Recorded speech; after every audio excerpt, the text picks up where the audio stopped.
চটপটির দোকান ও দুটি রেস্তোরাঁ রয়েছে এমন তথ্য উপাত্ত দেখিয়ে ফার্স্ট সিকিউরিটি ইসলামী ব্যাংকের ৩টি শাখা থেকে ২৩৪ কোটি টাকা ঋণ নিয়েছে চট্টগ্রামের নওরোজ এন্টারপ্রাইজ নামে একটি প্রতিষ্ঠান।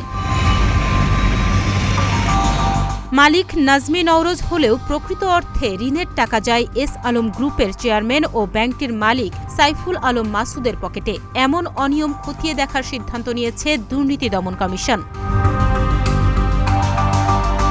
বিষয়টি নিশ্চিত করে দুদকের মহাপরিচালক মোহাম্মদ আক্তার হোসেন বলেন, চট্টগ্রামে নওরোজ এন্টারপ্রাইজের একটি চটপটির দোকান ও দুটি রেস্তোরাঁর বিপরীতে ফার্স্ট সিকিউরিটি ইসলামী ব্যাংকের ২৩৪ কোটি টাকা ব্যাংক ঋণ প্রদানে অনিয়মের অভিযোগে নওরোজ এন্টারপ্রাইজের মালিক নাজমী নওরোজ ও ব্যাংক কর্মকর্তাদের বিরুদ্ধে অনুসন্ধানের সিদ্ধান্ত গৃহীত হয়েছে।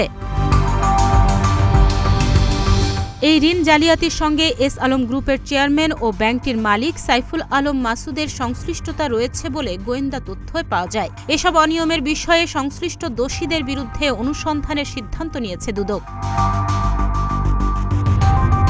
অভিযোগ সূত্রে জানা যায়, ইট অ্যান্ড ট্রিট নামের চটপটির দোকানটি নগরীর আশকার দিঘির পাড়ে। এর পাশেই ফিউশন ইটস নামে একটি রেস্তোরাঁ ও অপরটি লা এরিস্টোক্রেসি নামের রেস্তোরাঁটি ৩বার জায়গা বদল করে এখন নগরীর আগ্রাবাদে।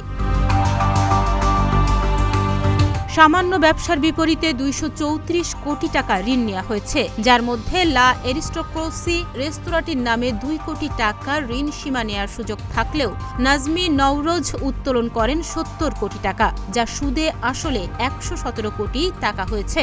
ওই টাকা ফার্স্ট সিকিউরিটি ইসলামী ব্যাংকের আশকার দিঘির পাড়ের মহিলা শাখা থেকে নেওয়া হয়।